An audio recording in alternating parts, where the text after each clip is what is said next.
My last class for a while, so important to me. Why do people perceive their environments in different ways?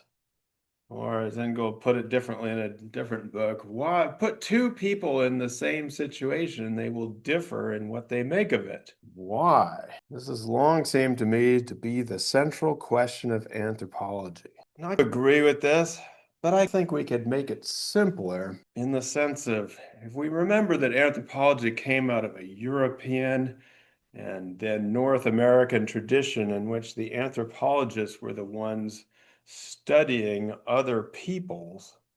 We could make this question a little bit simpler if we posed it about 150 years ago. What would be the central question that anthropology starts out with? Why is it not like weird? Yeah, close enough. That's good. And I do think that we should talk about that a little bit. Why are those people different from us? Why are those people different? The green people and the blue people and the brown people, yellow and red, yes. Why are those people different? And Liv, you're on to something when you say why are those people different is really a polite way to put it. What other word? What word did you use? Weird. That's a good one. Why are those people so weird? I like that. Yeah, that would have been a question that people had. The weird. Sure. And other words we could put in there instead of different that people might have thought back in the day? Yeah, sure. That would be a one. Yeah, why are they so dumb? Why are they so weird? Why are they so strange? Why are they so dumb? Why haven't they done anything? Why haven't they progressed like us? Why are they stuck back there in their inferiority?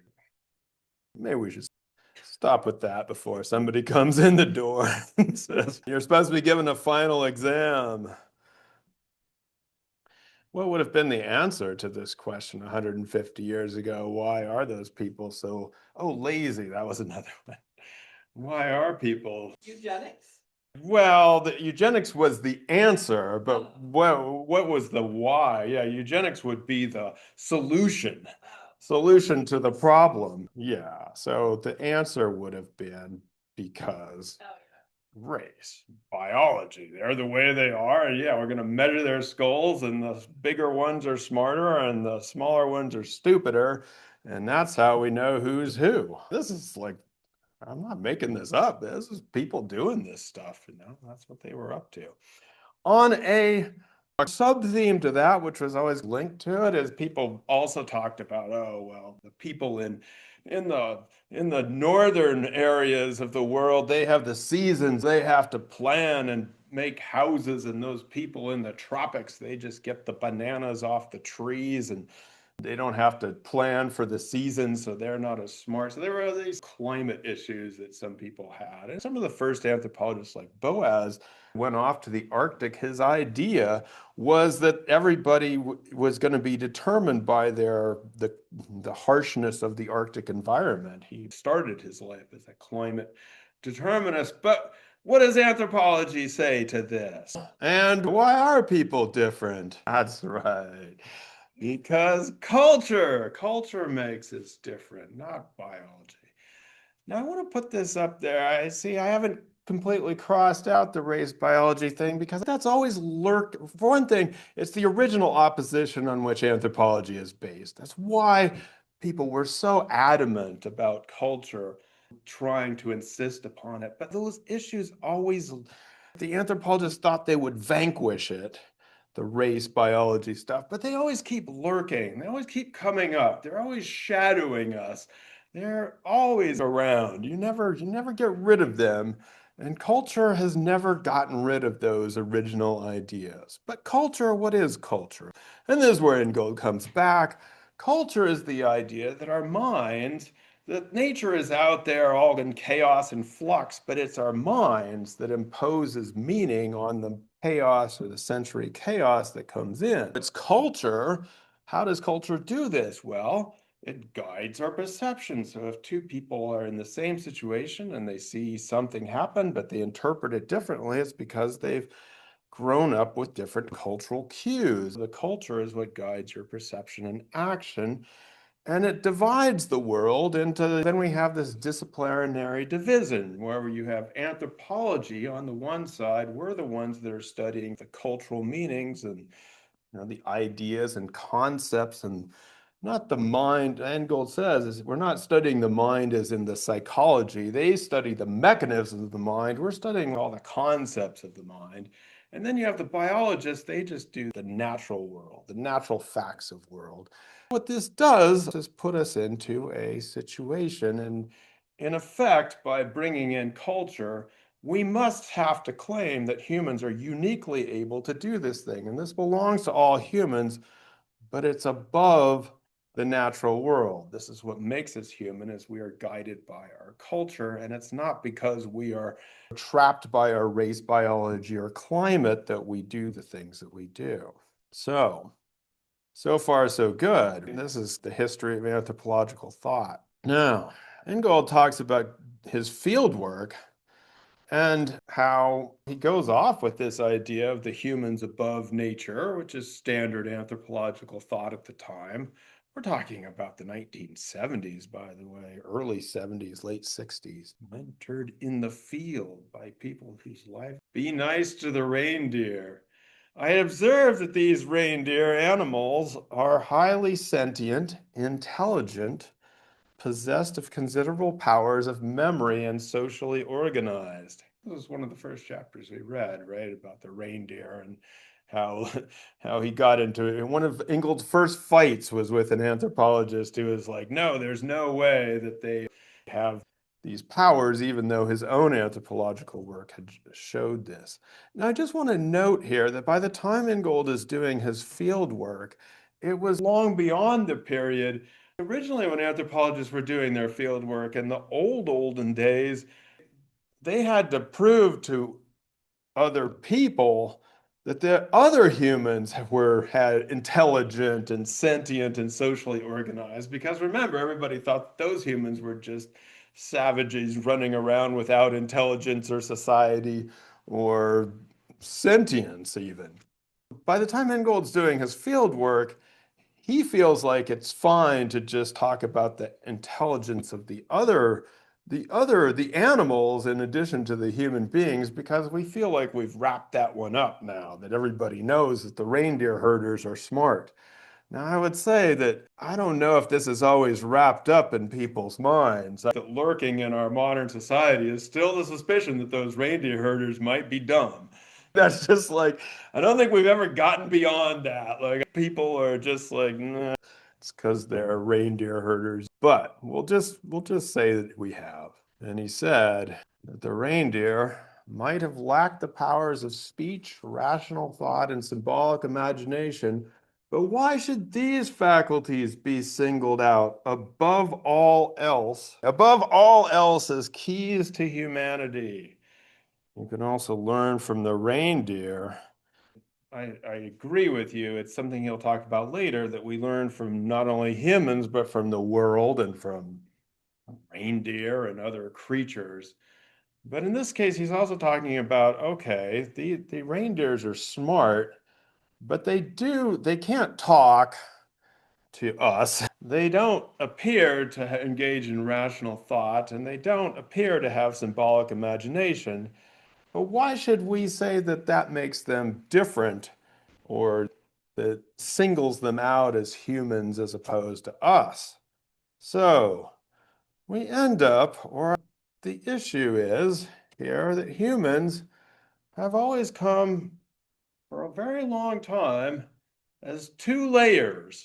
One, you'd have the sociocultural person layer, that person that is endowed with rational symbolic imagination and speech. Speech is the proof that you have symbolic imagination and rationality, because you can make sentences and talk to other people.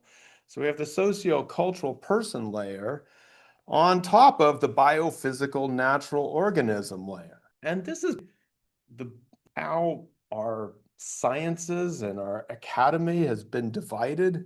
If you look around the disciplines, you're either studying the one layer of humans or the other layer of humans, or you're either studying the natural or the sociocultural. And Ingold says that he went around doing this for a long time, but it just seemed like it didn't work with the reindeer, and he kept trying, but I kept going back to that fieldwork experience with the reindeer until he says it suddenly dawned on him.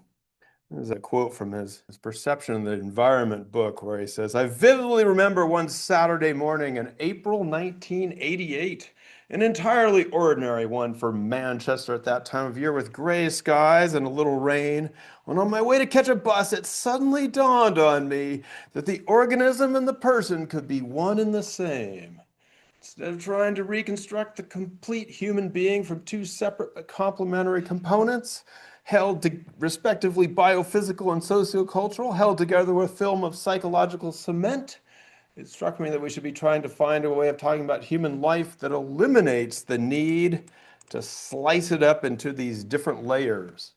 Everything I have written since has been driven by this agenda. So in 1988, he has the realization, the original and most biggest, mind blown, that the organism and the person are one and the same. It's not two different things. Boom! And ever since then, at least until the year 2000, maybe up until 2010, 11, or maybe even up until this book, everything stirred from that big moment, catching the bus. Now, this is a big moment because you may not realize this, but we have built our whole university structure, our whole Western academy has been built on the dualism of mind body, of the what's called the Cartesian dualism given to us by Rene Descartes, the I think, therefore I am person. For those of you who were at that guest lecture, that guy went back to Descartes and he said, yeah, this is the thing that gives us our democracy and our dualism and all. He was giving me more Descartes than even I would have given of Descartes. We had a lot of mind-body dualism. And it is, as we just saw, that anthropology was built exactly on this dualism, that the cultural mind is above the world of nature, that nature comes to us in this flux, but it's the cultural mind that processes that flux and makes it understandable. This idea of perception, that you get things from the world, but you're just sitting there and your organs take it in, but what makes it make sense is your brain. I think, therefore I am. When he has this mind-blowing realization, the reason it's so mind-blowing is because it's kind of counter to what the whole foundation of anthropology and the academy is based upon. He says, I would have to begin again, starting this time from the premise that humans and non-humans, just like Sami people and their reindeer, are fellow inhabitants of a life world. A world that is continually coming into being in and around them, even as it is shaped by their action. Okay, the life world. Yeah, the plenum. Yeah, okay, good. No, our whole education is based on everything staying the same, and we're the ones that are changing, but the world is there. Yeah, no, it takes Ingold a long time to come around to this too, and others. So then he says, for this, I would need an alternative theory of perception. At which point Liv says, no, you don't, Ingold. It's not so hard. It's not rocket science. What are you talking about? But he's correct, not because he's trying to be arrogant, but because he did need to do something because everything else wasn't working up until then. Like, there's a lot of people who say they want to get past the mind-body dualism and we're past Descartes and Cartesian philosophy and blah, blah, blah. Ingold's not the only one by now. By the way, this is 40 years ago that he's thinking about this. It's not like now. Now we have all kinds of people who are getting us past mind-body and they want to talk about embodiment and all this stuff. But there's a reason why we know that the Cartesian dualism is still totally dominant in the academy. Are all of you going to graduation on Saturday? For those of you who are, we will see the Cartesian dualism totally go into action. Because who are the first people who are going to graduate? Yeah, the first people are going to be the Bachelor of Science people. And there's some administrative reason why we call it a BS versus a BA. It's if you take a number of credits in this. Well, you could be in business. Business is in the BS category, if it makes any sense to you. So, yeah, no, it doesn't make any sense. But the whole point of the matter is we divide ourselves between the science and the arts. And the next thing I'm going to see right after your name is what? Your major. Right. And so we still have people teaching biology. One of our most famous biologists here.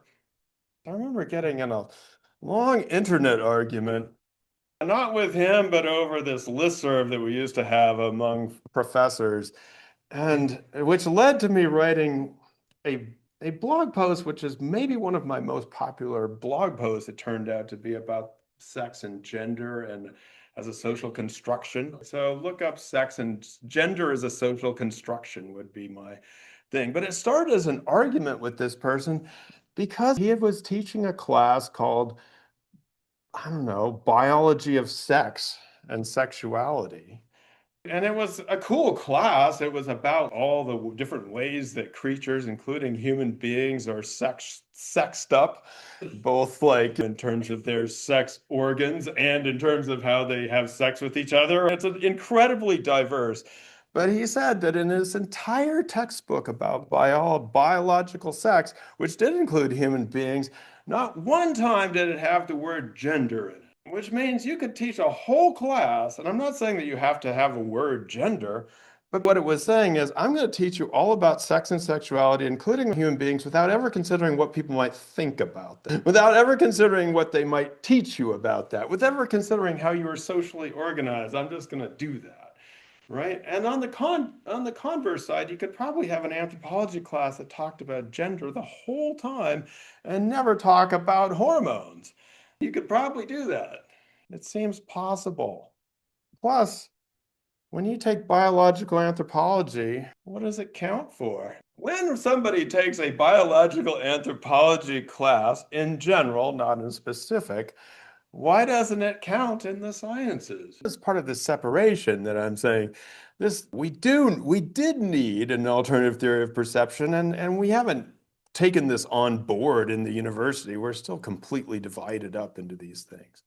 So he then talks about three people who he went to for an alternative theory of perception. One of them, the psychologist James Gibson.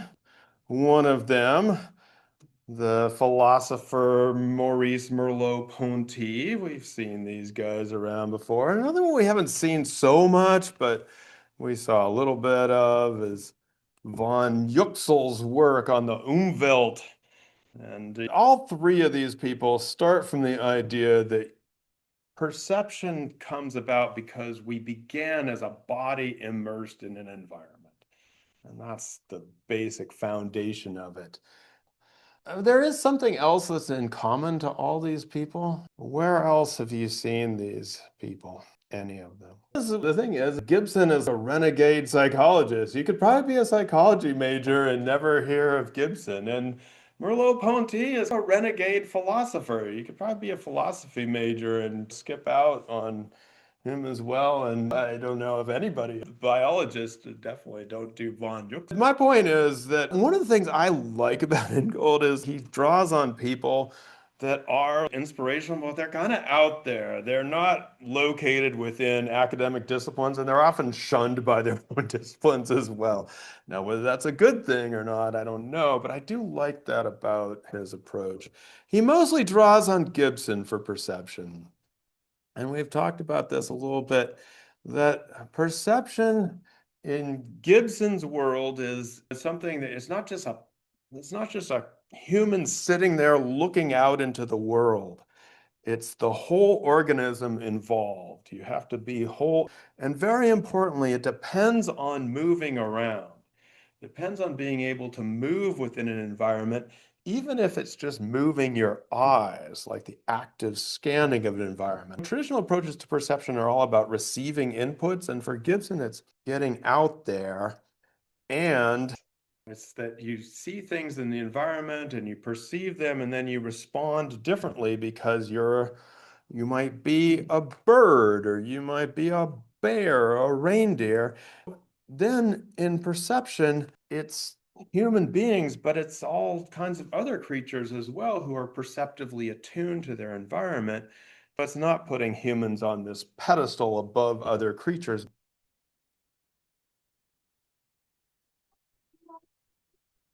So Ingold, for a long time, got into this better theory of perception, which was a direct engagement with the environment.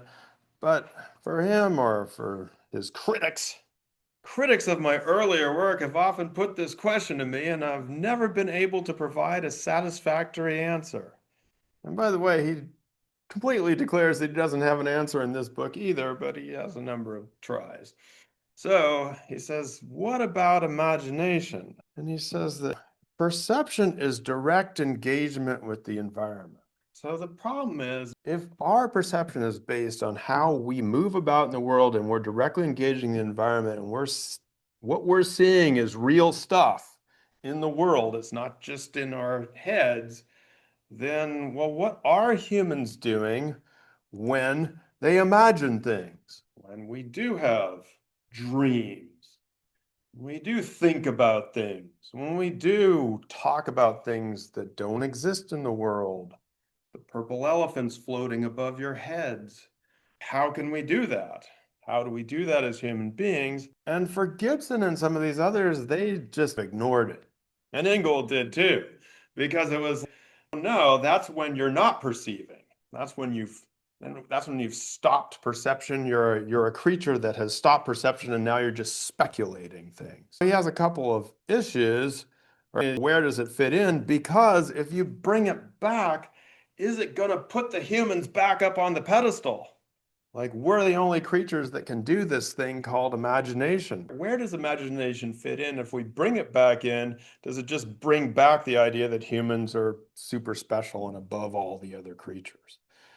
Still, how can we even talk about imagination without reviving the specter, the ghost of human exceptionalism? Must we conclude that in their capacity not just to inhabit the world as it is, but to configure worlds as they might be, and even to create the actual and the figure of the possible, humans are truly without parallel in the animal kingdom? Okay, let me focus on being able to do things with that imagination, right? Are humans unparalleled in the end? Because not only, yeah, we don't know if our dogs have the most amazing imagination, but we do know is our dogs don't build us houses all by themselves. Well, we don't know why they don't build us. Well, maybe that's why. But yeah, we know that other creatures may do these things, but we don't hear them talking to us. We don't see them building. Beavers build some pretty nice houses. Termites build. Yeah, no, there's all sorts of creatures. And are they imagining those buildings? Yeah, yeah. So the point of this book is that Ingold's worked so hard to close the gap between humans and nature, and if you bring imagination, does it reopen the gap? And so he says about imagination and reality that he needs to find a way that would take us beyond both imagination and reality, insofar as each term limits the other by dint of opposition. Why? Oh, the dragons chapter. Yeah, that's probably a good example. Yeah, no, he himself says that the imagination is bogging it down. What does he say? Jonathan had earlier accused him of making up words, but here he says that he can't make up a word. This was on 3 to 4. The word imagination is singularly ill-suited to capture it. As scholars who work with words, however, we have no alternative but to make do with the hand that language has dealt us. If there is no word to express precisely what we mean, then we can only assemble elements of the existing pack into a phrase that somehow points in the direction we want to go. So he too is disturbed by the word imagination. He doesn't like it. He doesn't like where it goes. So he pairs these two because he wants to get beyond both of them, because we often think of these as opposed to each other. If you're imagining, you're not in reality. If you're in reality, you're not imagining. We think of these as opposed. He doesn't want them to think as opposed. He wants us to think of them as together. All right, well, let me go into the imagining world. What do we usually think of when you say you're imagining? You're imagining something. Making it up. That's what we usually think of. Ingold says that by imagining, he doesn't mean the suspension of disbelief. Yeah, you think whatever you want. It's not reality. Or making it up. Yes, good. An excursion into the land of what if, making things up. Or, this is where things get a little big, or the artifice of taking an interior mental model or world picture for a putative exterior world that may or may not exist. Do you remember what he's talking about? What's this? Right? It's the easel is the world. Was that your, I don't know if it was your favorite painting. I forgot. This idea that Magritte claimed that this was the human condition, that we never know what's out there. We only know what's the mental image is. Ingold says, no, that's not imagining. What is imagining is a way of entering from the inside into the generative currents of the world itself. He then goes on to say it has three properties: creation, attention, and correspondence. So that's where we're going.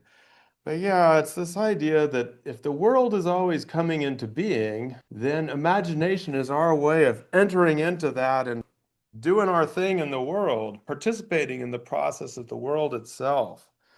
So it's not just making images, fantasy, it's engaging in ever developing reality. The first part, or the first of the three things that he said were the themes of this book. Oh, yes. Creation. This was a surprise for me, creation, because when Ingold started talking about creation, I got very nervous. Why does an anthropologist like me get nervous when somebody starts talking about creation? See, the world was made.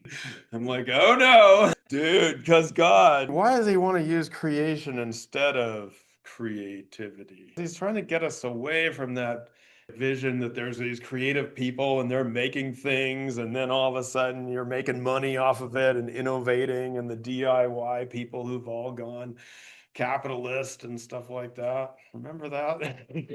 Yeah, right. It was a good rant. I loved it. Yeah. So what he's trying to say is get us away from these ideas that it's just like, oh, I'm a creative person. You go print a creative thing or my creation on your 3D thing, or I'm an architect and I've made a drawing and now go off and build this thing, you builders, because I'm the creative guy back here. So he says that this is not how he wants to think about it. What he wants to do is put us into the process of making. That we are, the creative part comes to us in the actual making of the thing. We're doing the images and the creation all along. A world that is always crescent. If I had to choose one idea that I still am like, what? Every time Ingold uses the word crescent, I'm like, what? Yeah, it fits back into that. It's the idea that the world is continually on the edge of itself and coming into being, but I have to say, I'm not sure if I like that. Anyway. Yeah, no, there's this whole idea of, and I agree, Ingold is trying to get us into this other mindset, which is the older way of, hey, I'm gonna create something, I'm out there doing it, I'm not sitting in a draft room somewhere being creative and then handing that off to somebody who's gonna do like the division between those two, the division between the architect and the builder, the division between the creator and the producer, all those divisions are pretty recent in our lives. They're not what it would have been. So yes, trying to get us back into creation. And you have to pay attention to this, which is, he says it's another word for what I referred to earlier as the stretch of human life.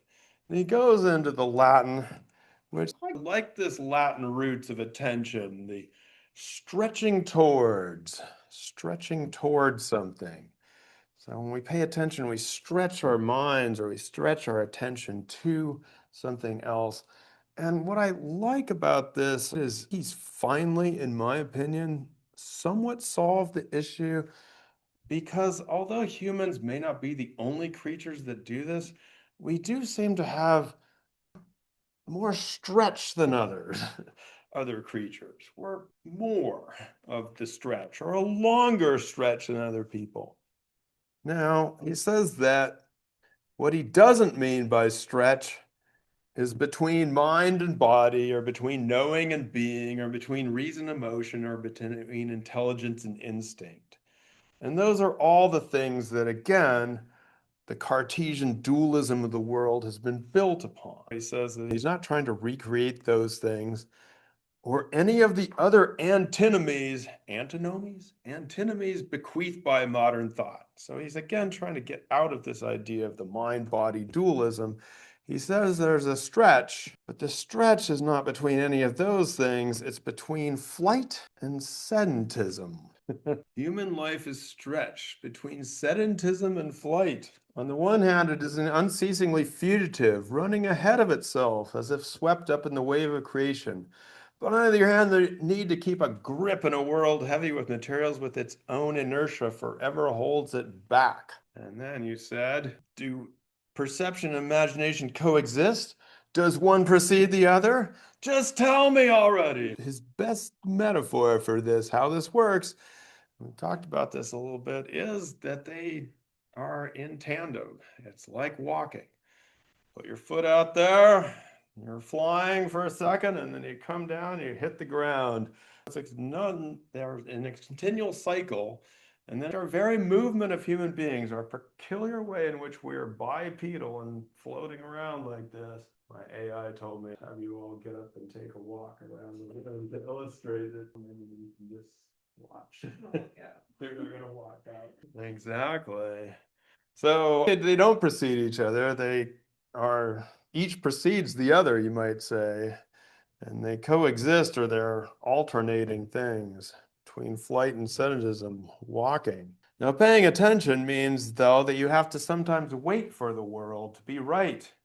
And then you respond to it, which brings up the idea, the last idea, the third idea. It's not the last idea, don't get excited. The third idea of correspondence.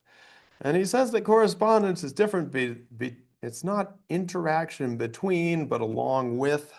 That's one of the other key ideas in this book is, well, now, the key to correspondence lies in the twin principles that life is not confirmed to fixed points or locations, but lived along lines. And as they go along together, these lines, rather like melodies and musical counterpoint, continually differentiate themselves from within the texture of their polyphony.